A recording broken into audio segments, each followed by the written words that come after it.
Hi అండి. Welcome back to our channel. నేను మీ లక్ష్మి. మునగాకుతో చేసిన రాగి తోపండి. చాలా బావుంటది.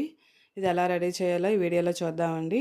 ఒక కప్పు రాగి పిండి, ఒక కప్పు బెల్లం, ఒక కప్పు మునగాకు. నెక్స్ట్ మనం రాగి పిండిని ఒక గిన్నెలో వేసి ఇందులో వాటర్ వేసి బాగా కలిపి పక్కన పెట్టుకోవాలి.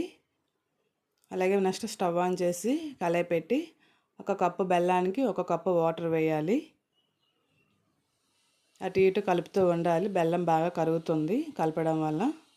కొంచెం అటు ఇటు మరిగిన తర్వాత నెక్స్ట్ మనం ఇందులో కప్పుతో మునగాకు వేయాలి.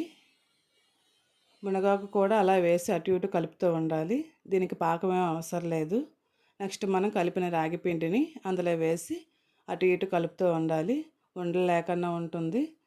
పిండి ఇలా కలిపి వేయడం వల్ల ఉండలు పట్టకుండా మన కలపడానికి కూడా ఈజీగా ఉంటుంది.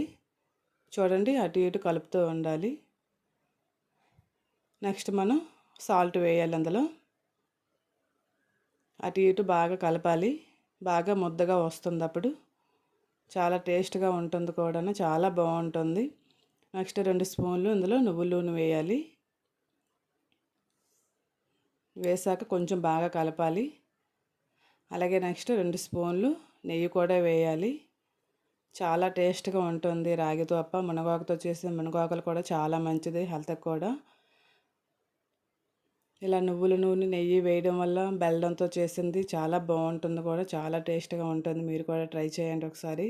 ఇంట్లో చిన్నపిల్లల నుంచి వాళ్ళకి కూడా ఎంత ఇష్టంగా తింటారు.